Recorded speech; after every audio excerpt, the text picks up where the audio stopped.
All right, we are live, episode 34 of the Gretsch Afternoon Drum Break, coming to you all the way from Orillia, Ontario, Canada. If you don't know where that is, look to Toronto on the map and go about 90 minutes north in cottage country. It's kind of not a very nice day, but it's actually kind of warm out. It's a whopping probably 34 Fahrenheit, 1 degree. Excited to be chatting with my guest, Jesse Labovitz, all the way from Toronto, only about an hour and a half away. He is known for playing in such bands, musical situations as a band called No Warning, has been playing with the Headstones. I cannot wait to get into his story. I'm me on the video here and excited to learn of Jesse's musical journey, and our good friend Jesse Labovitz put us in contact. And I am looking forward to being face-to-face. Here he is. Hey, how you doing? I'm good. I'm doing well. This is good. Now, that's quite the space you're in. You've got some cool lighting. I'm actually just in my apartment at home. But I just put up these strip lights the other day and, thought they'd be cool. Good. Yeah. And they change color? Are you serious? Yeah, they're on a fade. They're cheap, too, like $35. I should do that here at the, we've got pot lights going here, and my electrician son would be like, if you put those up, I'll kill you. I mean, they're LED. They're great. They look awesome. Thank you so much. Thank you. For being here on the show and taking your time. I know you're busy doing some things these days, and we'll get into it. It's a stable business, and it's an awesome, awesome thing. So what have you been doing in March?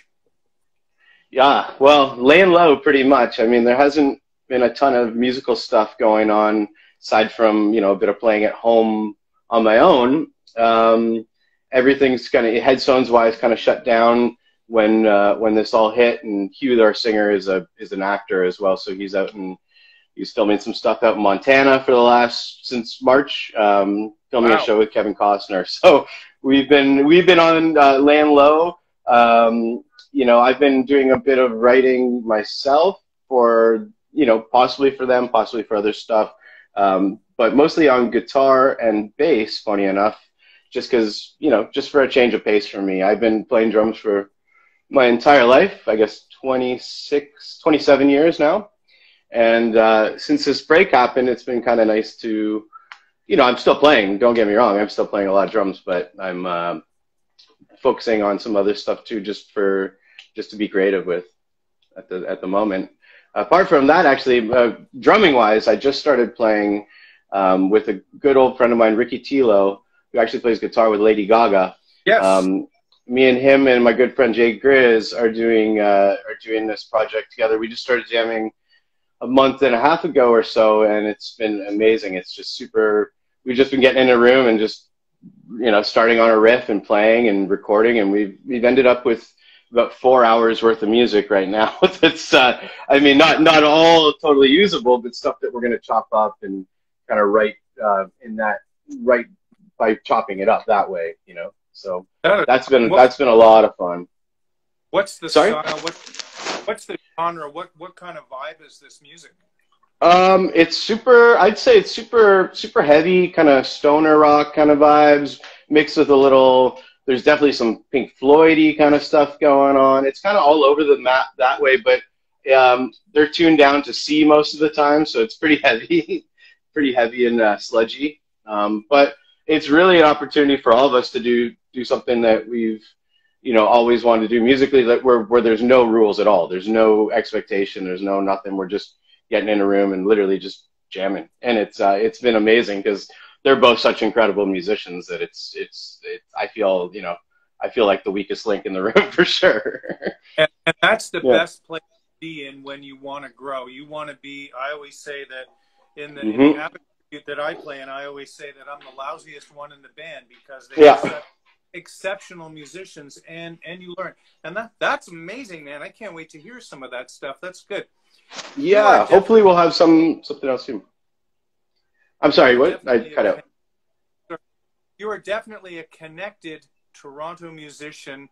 And let's go back to the very beginning for you. What came first? Was was drums first? Was music first? Was it a marriage of both? How did that start? Ever since I can remember, I wanted to play drums. All of my parents, my mom, dad, and stepdad are all in the Toronto Symphony. So I grew up around, around the symphony and running around backstage at Roy Thompson Hall, and was always, pretty obsessed over the percussion stuff. And so I guess, I mean, I always loved music too, but I always had the drums sort of in me, it felt like. So when I turned, it was my 10th birthday, I asked for a set of drums, and I got them, thankfully. And then at 11, I started taking lessons privately, and with a guy named Dave Patel, a great drummer from Toronto, and ended up sticking with him for, many, many, many years. I think until I was about 17 or 18 years old. We're still really good friends, and during that period too, I started taking some classical percussion lessons at the conservatory, doing some percussion ensemble stuff, all that. Went through that. Did in high school, I started playing in youth orchestras, the Toronto Symphony Youth Orchestra, and then was studying with the principal of percussion, the TSO at the time, John Rudolph. And yeah, sort of did that for a bit. And then after high school, I had an option to either finish my high school diploma or go with a full scholarship to the Glenn Gould School, which they told me they wouldn't be able to give me a diploma if I finished the program. But in my mind, and my parents as well, they're like, I don't see you like having to finish a diploma. It's you should be working by the time that you have a degree.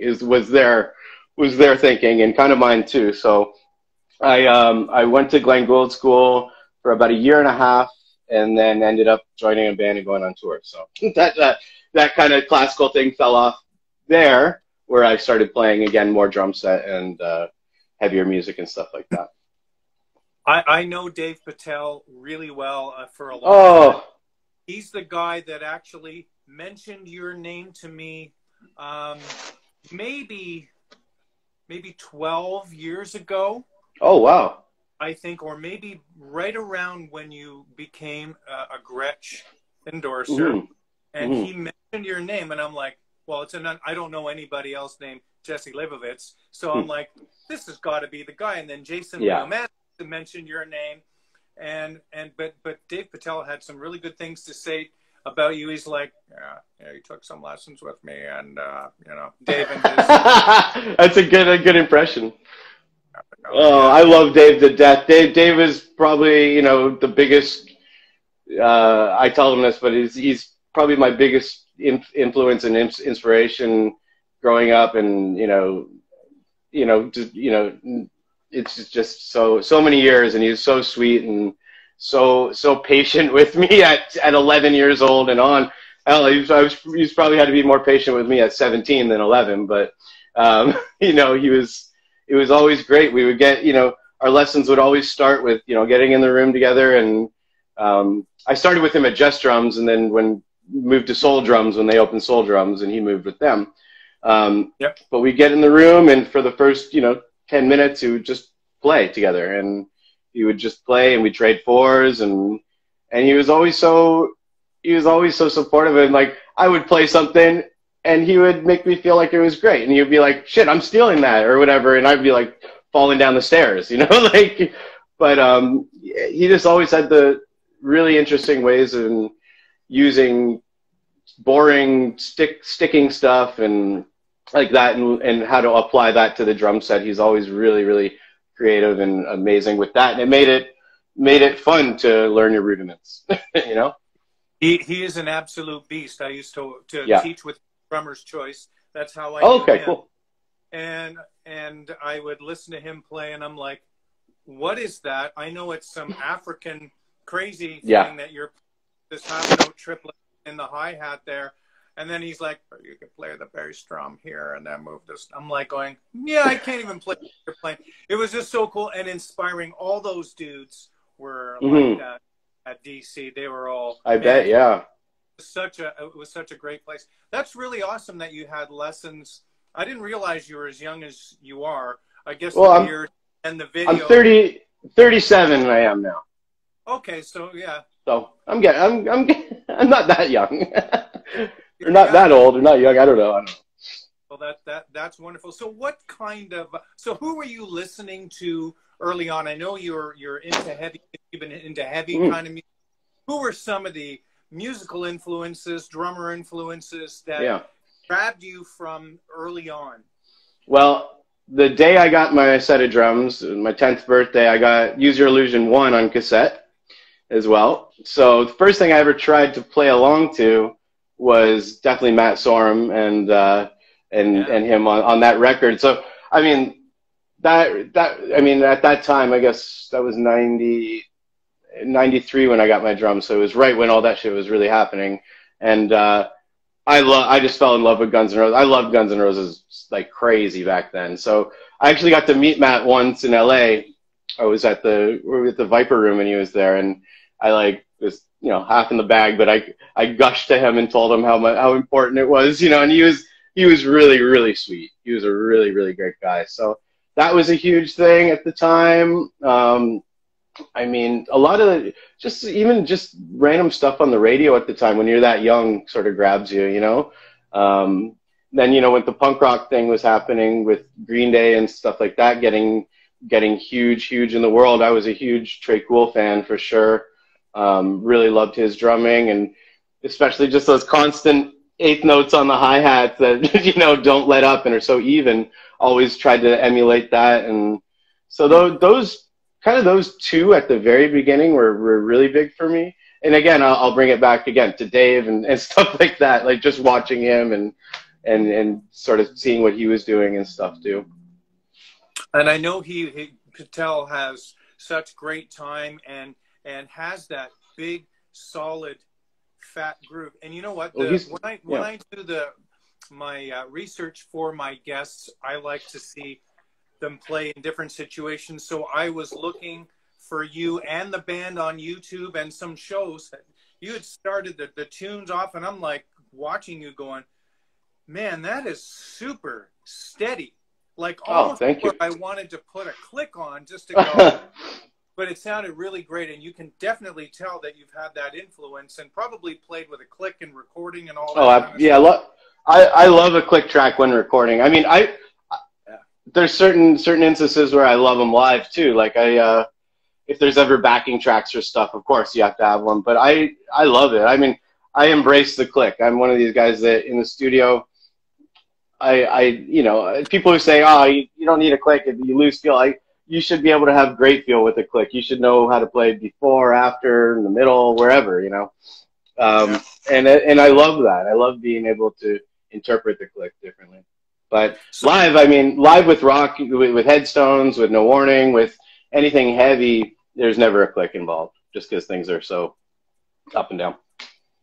That's awesome. So obviously you learned how to read, and you had the classical percussion background. Did you feel the classical background helps you to this day? Absolutely. So how does it help you then?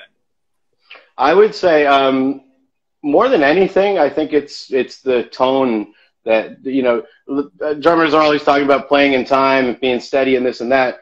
And for me, like half the battle is getting a great sound out of the drums. And when you're studying classical, I remember going to lessons with John Rudolph, and we would literally stand with the snare drum and just hit it in different ways and apply different pressure with different fingers and to get a darker sound or a more open sound or this or that. And so all that kind of stuff kind of is in my head when I'm playing anything, you know, and you know, that's such an important thing. Like there's a lot of people that can play great in time, but don't get a nice sound of the drums, or, you know, hit them too hard or hit them not hard enough or hit them this or that. You know, it's more of like, to me, it's not hitting the drums, it's touching the drums. You know, you can touch them hard or touch them soft, but you're not, you know, you're bringing out a nice big sound and a pleasant sound that anybody would like, drummer or not, you know. That's really great. A lot of drummers aren't necessarily too hip to having a good sound on the instrument early on. We have a question here from Rob Andrews. I would like to know what head combinations he is using and how you tune your toms. First of all, what are the toms? What is the drum? Well, I've got a couple kits. The one that I use for Headstones is a USA custom kit, actually from 2004. It was my first USA custom kit that I got from them, along with this snare drum in back of me. This is a 2004 new classic black brass. It was a limited edition. Oh, no way. Do you have do you have the 6.5? I'll kill you if you do. Oh, yes, is that the 6 and? Oh no, it's the 5.5. Okay, okay. It's one of my favorite drums of all time. I've used this drum on more recordings than I can count, and live. Is that the 5.5? It is, yeah. I'm on the hunt for the 6.5. If you ever see one, let me know. They're hard to find. I know they're made in Ridgeland, South Carolina. I spoke with Paul Cooper about that. These were, huh? They were made in Ridgeland. Yeah. So which is cool. That's awesome. Okay. That's cool. Yeah, sorry, I'm getting away from the question here. The head question. So what's up, Franklin? I got so yeah, the kit is 24 by 16, I believe. Traditional 12, 16, and 18 toms. Usually when I'm playing these days, I'm not using the 18. I'm just using 1 up, 1 down. But I'm using, generally, I use coated emperors on the tops, regular resonant ambassador on the bottoms. I tune kind of lately a little bit on the lower side, but still resonant. But, you know, just sort of gets a nice smack and goes away. You know, I always say that's great thing about Gretsch drums too, is that they don't resonate like crazy forever. And that's what I love about them. Like, you can get them to if you want, if you tune up for bop or something. But, you know, my problem with some of the other companies is that they're trying to engineer like crazy to get this everlasting ring that is the most, you know, annoying thing in the world to a sound guy or to an engineer in the studio. So it's really like, great. So this is good for, you know, what? But yeah, I like to get a nice, you know, and a little bit of tape, and I'm good to go. I'm not, you know, I'm not crazy on tuning stuff, but, you know, just get a good sound. And again, with the 5 lugs on a 12-inch tom, like there's a sweet spot for sure. And they make it really easy to find that sweet spot because of the five lugs, I find. Do you tune the bottom head higher than the top? Yeah, or? I do slightly, just slightly. I think that comes from me watching like a Dave Weckl video when I was a kid, and I think he was talking about tuning and saying how you probably know what I'm talking about, but he used to tune as slack as he could on the top, like as almost like he would get it as low as he could, and then have the bottom a little higher to kill the overtone or kill the ring. So kind of that theory a little bit. That's probably what is stuck with me for 20 years or whatever. And that works. That kind of tune, yeah. For sure. I do that kind of thing. Been trying to do the even, where the pitch is even with both heads, but it's tough. Alice, Simon, Phillips, that kind of thing. Yeah. But I always go back to having that bottom head a little bit tighter. So after you left the Glenn Gould School, you were playing in some musical situations. Let's talk a little bit about what kind of real life playing you were doing early on. Prior to that, or before Glenn Gould, or after? Well, we got to be a later teen. Okay, yeah, later teen. I mean, again, I was doing all the classical stuff. You know, lots of, you know, the TSYO, which Toronto Symphony Youth Orchestra, a lot of percussion ensemble stuff. I mean, I had my own bands around town at the time, you know, like original bands and stuff. But, you know, wasn't many places to play. We do some of those Battle of the Bands when I was really young. You know, then after Glenn Gould I joined No Warning, and it was right around the time that they were working with the producer and stuff and trying to get signed in the States. So spent the first year or so with them, aside from playing hardcore shows with them all over in the scene that we were already popular in. We flew to LA a bunch of times to showcase for labels, playing at SIR in front of like Rick Rubin and people like that. It was pretty insane. Paris Hilton and was there one, and Nicole Richie was there one time. It was like, you know, that. So we did a lot of that for a while, and then finally did get signed to a label called Machine Shop, which was through Warner in the States, and it was started and owned by the guys in Lincoln Park. So we were the first signing for them on that label, which leads to how I got my Gretsch endorsement. Rob Borden, being one of their biggest endorsees at the time, was a part of the label. And I mean, I owe it to him 100% for him putting in the word and getting me hooked up with Gretsch. And yeah, since then, it's just, they've been, amazingly enough, through periods of me going up and down with not playing so much, playing a lot, you know, Gretsch has always stayed really, really with me and always been supportive. And anytime I need anything, you know, they're there. So that's phenomenal. It definitely is the environment. Even though there's a large American and worldwide roster, it's pretty scary. Like if you go on the GretschDrums.com site and look through the artists, and again, that's where I had seen you, and I'm like, oh yeah, this is the guy that Dave Patel told me about, and he's playing Gretsch drums, and then next thing you know, we're here, like several months later. That is. So what happened with the band, Leon? You got signed, and then what was going on with the band, and what year would that have been? 2004? 2002-ish, I think. I think we got, it was pretty young. I was 18, around 18 or so.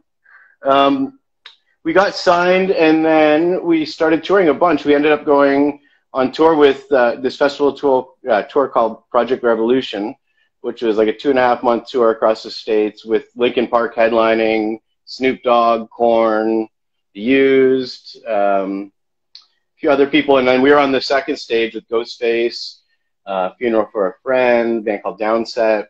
And so that was a big run for us, and got to see all the states, and we toured pretty solidly. We went on tour at The Used for a while. We toured for a while with that, for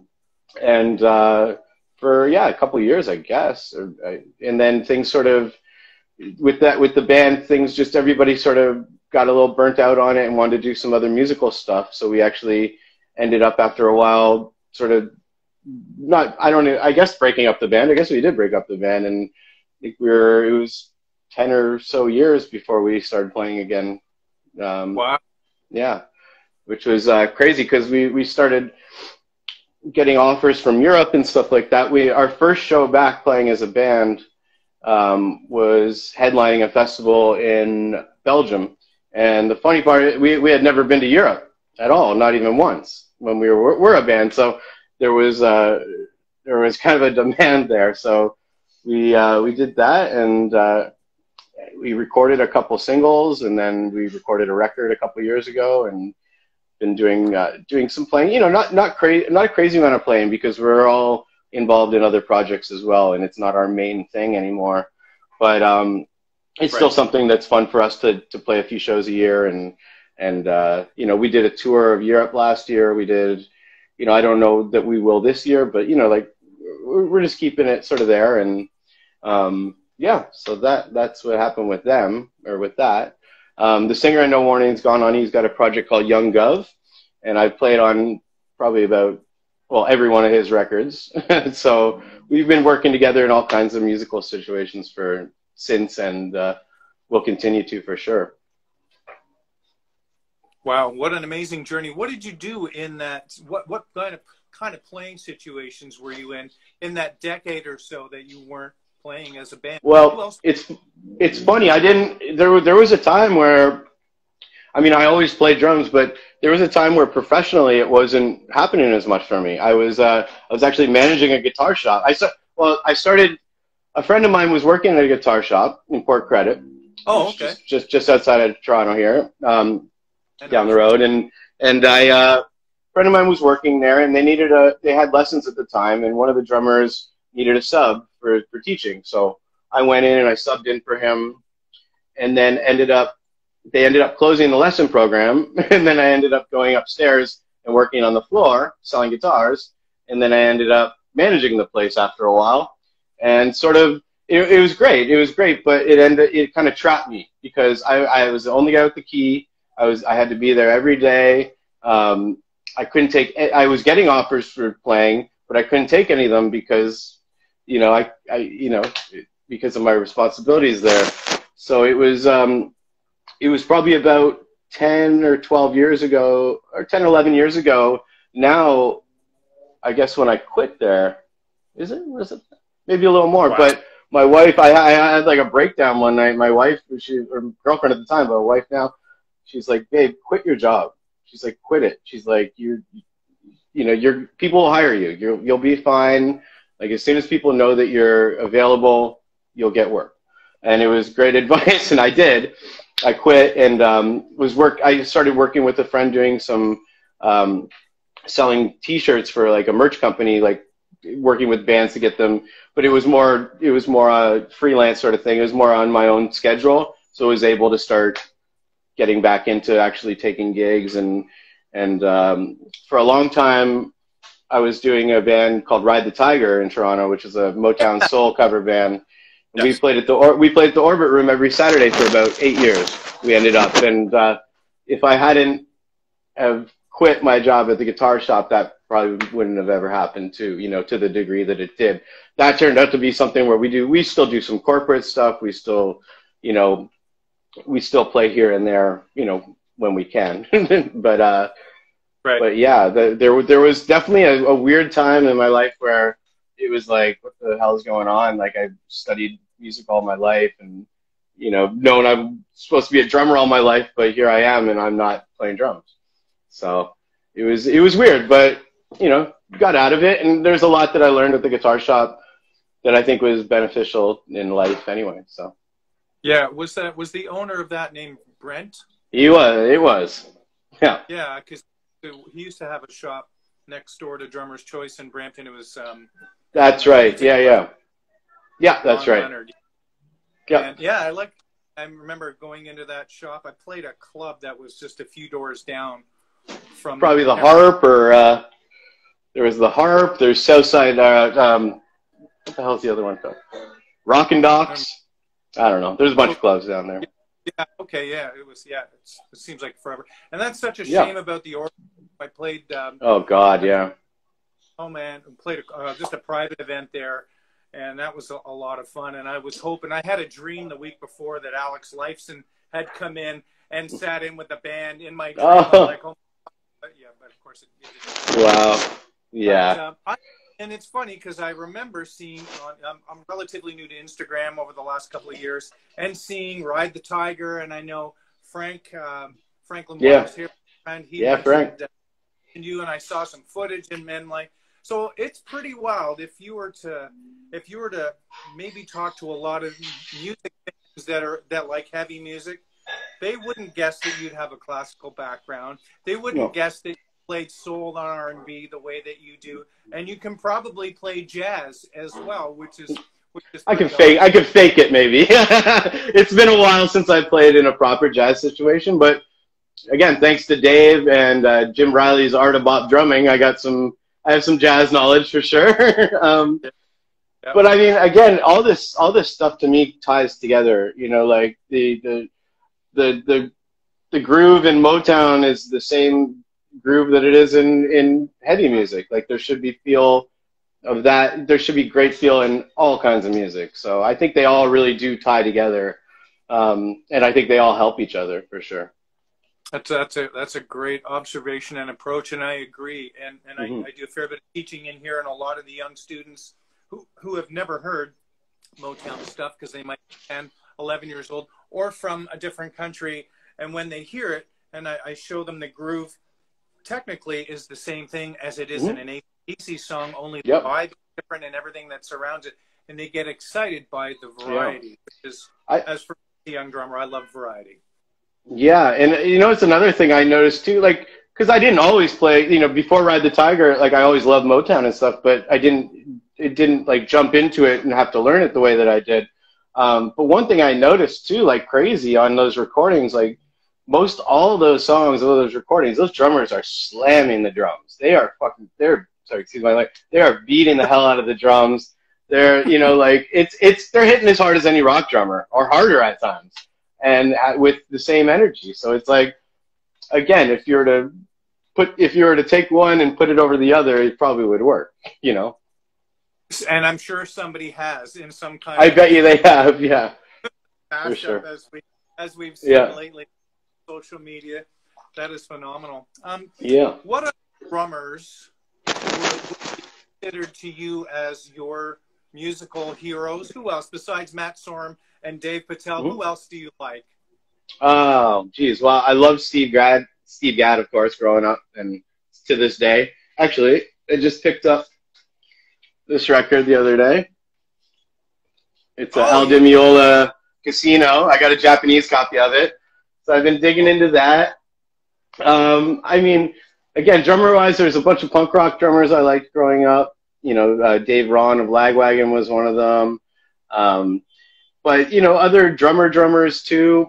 I loved, let me think for a moment. I mean, Dave Weckl I loved. I loved all that kind of flashy stuff when I was younger a lot, you know, and still do. You know, Vinnie Colaiuta, all that kind of stuff. I can't, as much as that's not really my style of playing, but yeah, one of the best Steve Gadd, says somebody here.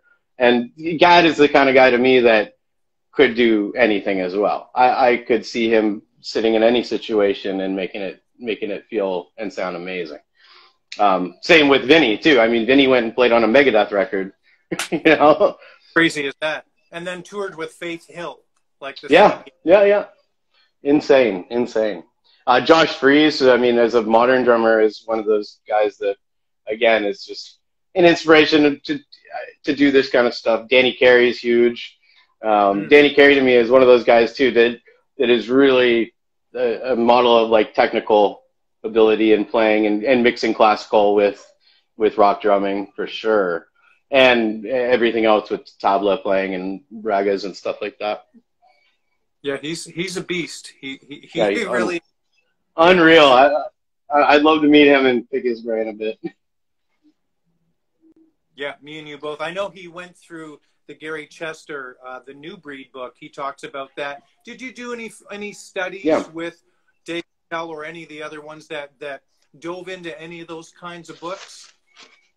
Not much of those kind of things. We did, I mean, you know, the regular syncopation, stick control off the top. And then, again, a lot of what Dave was doing with those was how to apply those to drum set, where to place the accents, you know, stuff like that, mixing up stuff between hands and feet and all that stuff. But I never did any of the, like the, I guess, what would you call those, method book learning kind of stuff like that. It was never not anything really like that for me. With classical and all that, you know, there was a lot of talk of different grips and stuff, German grip, French grip, all that stuff, which relates a lot to timpani playing mostly too. You know, there's a lot of different styles of how you play a timpani, which again kind of mix in with other technique as well. But nothing drum set theory wise really. But the classical gave you a great foundation, and you could read. I'm not really confident at playing French grip with the left hand, and I don't play thumbs up on the drum. I don't, because I know Tony Williams did. Smith. Yep. Do you play mostly German grip? Yeah, I'm definitely not French. I'm sort of in between.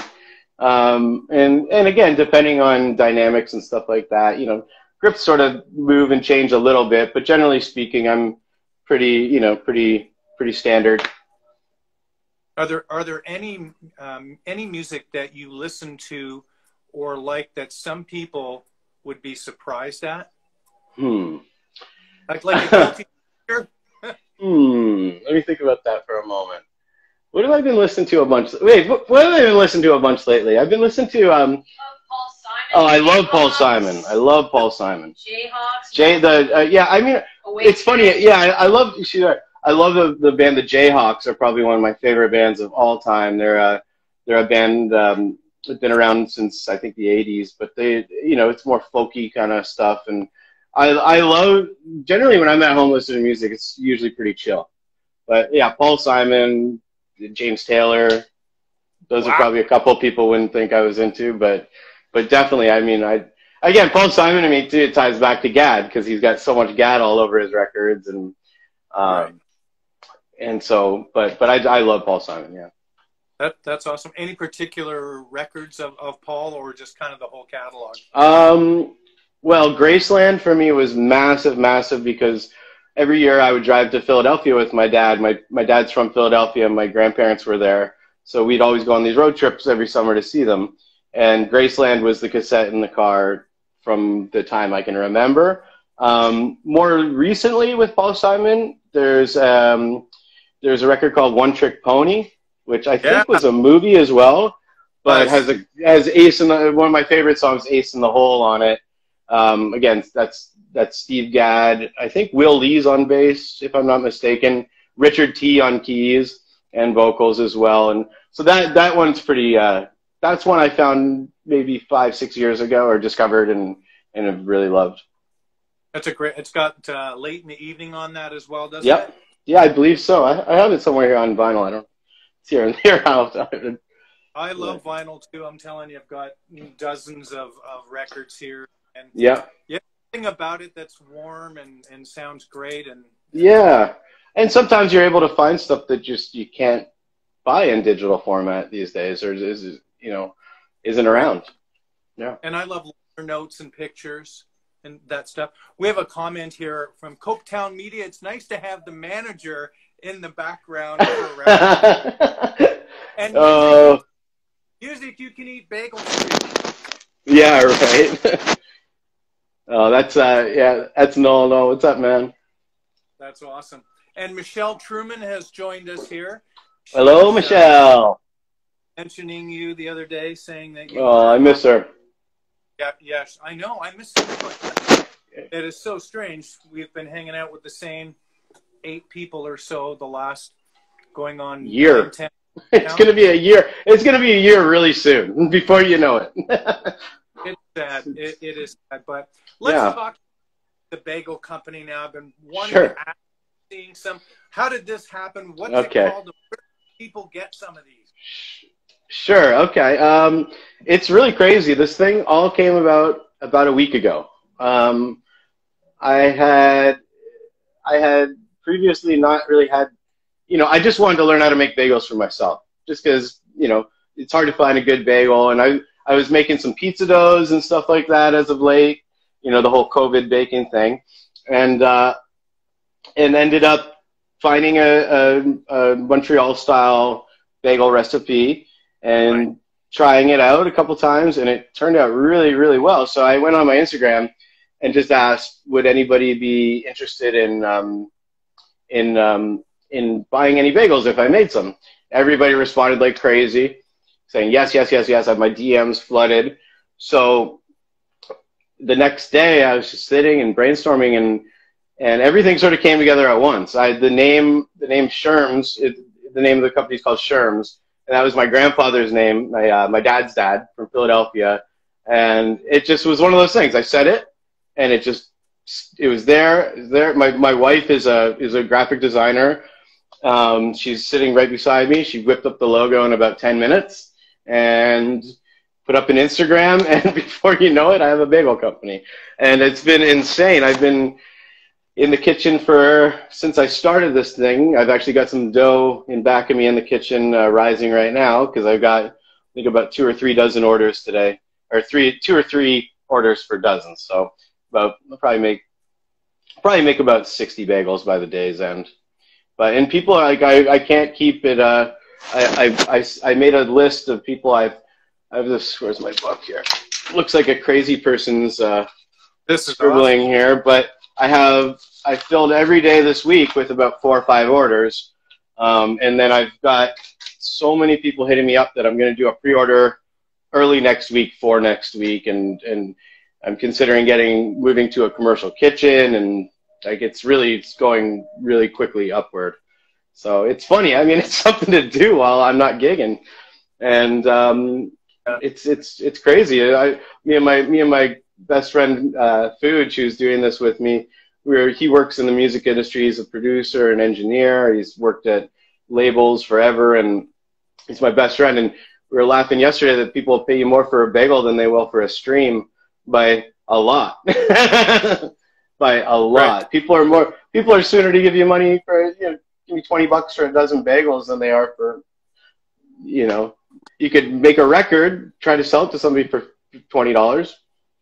I mean, it's just an interesting time with everything and how it's gotten with streaming, and it's necessary, but the the payout is not No, right.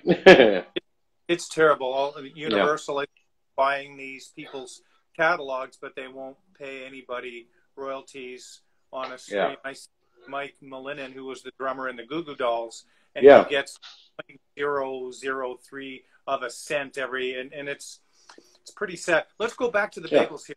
Yeah. What? You're killing me here. I'm doing keto right now, so bagels. Oh shit! I'm sorry. I know. No, this is good. I can break it for a day. But Yeah. What flavors do you Yeah, have? I'm just doing 2 at the moment, just to keep it simple off the top. But I'm doing, like I said, it's a Montreal style bagel, so it's the kind of smaller, sweeter, denser bagel. And I'm doing a poppy seed and I'm doing a sesame seed, and then I'm doing a half and half. And I'm kind of going to keep it at that for now because they're both really great, and they're kind of the 2 standard Montreal bagel flavors. And then as stuff goes on, I'm going to do. I'll release some exclusive drops. I'll do an everything bagel one day. I'll do. I made a cinnamon raisin for my wife the other night that she really liked. So I'll mix it up. I'll do some other stuff. But for now, I want to keep it just sort of the 2 things and just sell those out and see where it goes. Yeah. Always the entrepreneur, right? I mean, always find a way to do something and do something well. Even though when the music thing was kind of not happening for you with No Warning, you ended up doing the guitar shop, became managing the store, and then once you left that, so you've got the entrepreneurial gene. I guess so. I guess I don't even know. Like, it's funny. The bagel thing too. It's turning into, and I see it now as going to be something that's a viable business and something that I want to do. But even from a week ago, it's been such a whirlwind. It's been a week. So from a week ago when I made it first, my first bagels for myself and everything, to where it is now is kind of crazy. So I didn't see it at first as it being like, I thought it'd be fun to just give my friends a few bagels. Now it's like the whole city wants them. It's mental. I dropped some off to a food blogger called T.O. Foodies the other day, and she ate them and did a quick little thing on her story. And ever since she did that, my DMs are just flooded. Like I cannot keep up. I can't make enough. So how do you get them from you? From me, you can go to Sherm's Bagels on Instagram and send me a DM, and I'll let you know what's up. I'm going to be doing a pre-order early next week, and try to get everybody in that I can. I'm full up for this week for sure. So do you deliver them, or how does? No. I have it's pickup only, and you can pick up at my place, which is at College and Lansdowne in Toronto. Very good. It's too bad Aurelia's 90 minutes away. I know. Well, next time you find yourself in the city, definitely come by and have a bagel, and we can chat. That would be awesome. Let's talk about the bell brass. Oh yeah. That on your. Oh yeah. Instagram, and I'm telling you, I am my favorite. Yeah. Oh man, you need one. You need one. Everybody needs one. I know Matt Sorum has a bell. Yeah. You know what I found out? Because I just joined the snare drum page on Facebook. I think he actually plays the phosphorus bronze, which I looked up. There's a USA custom phosphorus bronze, and it's a 5 millimeter thick shell and weighs even more than the bell brass. And apparently that's the one when he did the one video or whatever. That's the one you chose, I guess. But no, the bell brass. Oh my God, I bought it.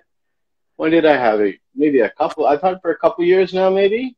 I was, as soon as they had a couple versions of the bell brass over the years. They had one that was in the full range line, maybe, if I'm not mistaken, and it had a little bit not as nice hardware on it and stuff like that. So I almost bought that at the time, and I'm happy I waited because I ended up getting a round badge one. Oh my God, it's it's crazy. So I did the last Headstones record I did, the only one I played on so far. We recorded, when was it, a year or almost 2 years ago now. But we recorded at Revolution Studio in Toronto. I didn't have a drum tech. I generally don't have a drum tech in sessions. I've only had one ever once in my life, amazingly enough. But I brought 6 snare drums with me, I think. I brought this one, the new classic black brass. I brought this 60s chrome over brass. I brought the bell brass. Brought a few other things, a bunch of other stuff. I ended up using the bell brass drum on every single song on the latest Headstones record. I just tuned it. I tuned it differently when needed.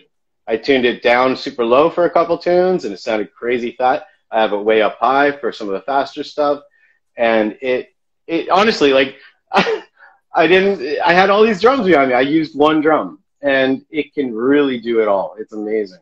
I can't say enough good things about that drum.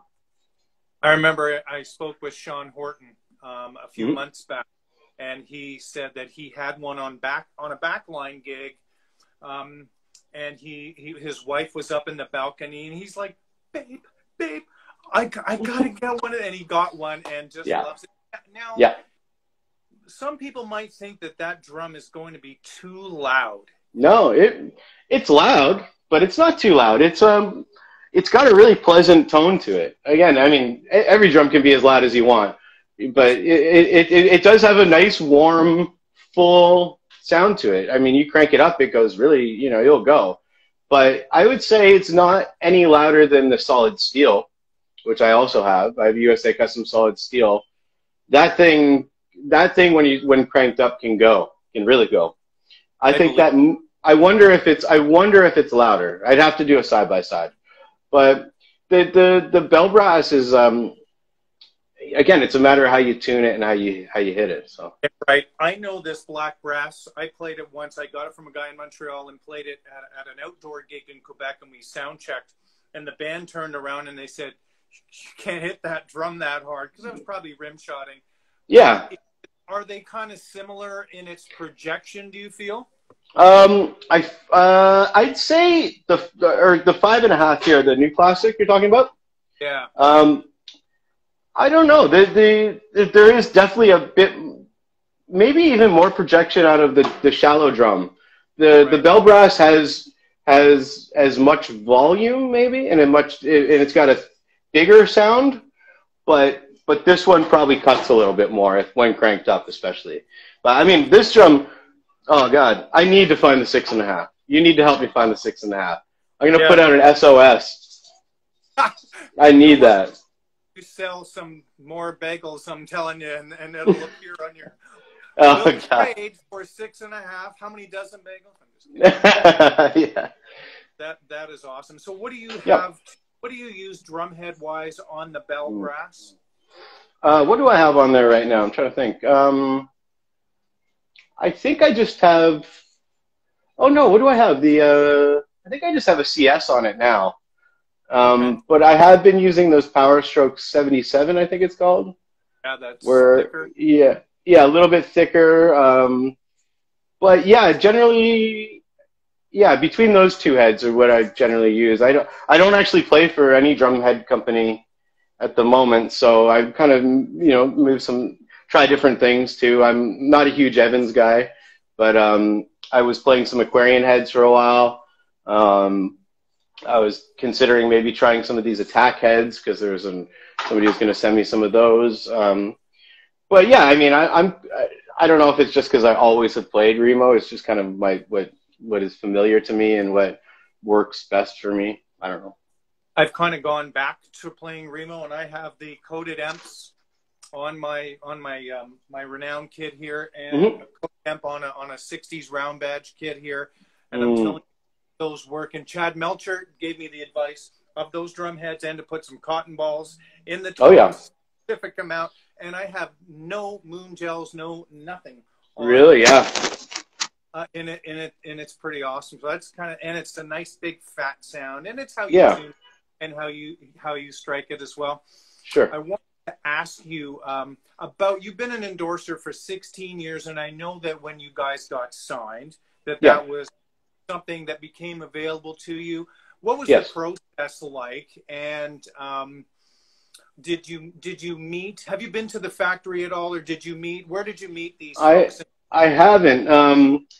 I almost went out to Oxnard when I was in LA last to meet up with Andrew Shreve, but it just didn't work out timing wise. The process, I mean, again, like when we signed our record contract with the Linkin Park guys, Rob had put me in touch, or he had just put the Gretsch people in touch with me, and I think they sent me some sort of contract to sign. I think there was a one-time contract thing that was supposed to be for like a year or something, I think, and just saying use Gretsch drums when you can, when available. Like they're not one of these companies that's gonna like kill you if you use a backline Yamaha kit. Nobody's gonna be too mad. But yeah, I had just a relationship with the artist rep. God, what was her name back then? Was it Kim? Graham. Kim Graham. Kim Graham was my rep for a long, long time. She was always very sweet, but I never had met. Did I meet her in person once? I think maybe I met her at NAMM once, but yeah, it's all just sort of over that, and they ended up sending me they sent me a kit for free when I started with them, which is a black Renown maple kit, right when the Renown stuff had just come out, I believe. Yep. And I used that kit on tour a lot, and that's a great kit. I used that kit on a cover gig just before lockdown, and the kick drums sounds incredible. It's a 22 by 18, I think, but it sounds amazing. So they gave me that, and then I ended up ordering my first USA custom kit maybe 6 or 7 months later after that, which is a rosewood lacquer classic, and with this snare. That's amazing. Yeah. That is one of my favorite finishes. That rosewood is timeless, and it's furniture. It looks like beautiful furniture. Oh, and it lights up cool under different lights too. So I've always loved that one. I must get one. My friend that's been asking some questions. He has an old wood kit that I bought, or that I had in his. And geez, he's had it a long time, since the 90s. What is happening in the future for you? What do you foresee as a player? What do you have kind of tentatively planned going forward? Okay, well, we've got a Headstones tour that has been rescheduled now twice. And it's a package tour, which originally was us, Headstones, Big Wreck, Tea Party, and Moist. Since it's being rescheduled twice, Big Wreck is no longer on it, but they've been replaced with Sloan, and that's been rescheduled now to November of 2021. So playing wise, it seems like big show wise, that's the soonest that's going to happen if all goes well. For me, me and Ricky, like I said, me and Ricky Tila are going to be doing a bunch more playing, and going to get into a studio together too. So we're actually doing two separate things. We're doing the heavy thing I was talking about earlier, and then me and him are also going to be doing some more just sort of out there synthy stuff where we're playing over loops and making loops and stuff like that. So I look forward to doing some more of that coming up soon, and just sort of taking it as it comes. It's hard to really plan much right now because everything keeps getting canceled. And in the meantime, I'll be here pumping out bagels for the masses, and until the phone rings again. I'm stoked for you, man, for that. I really am. Thank you. Thank you. And I love entrepreneurs. I love.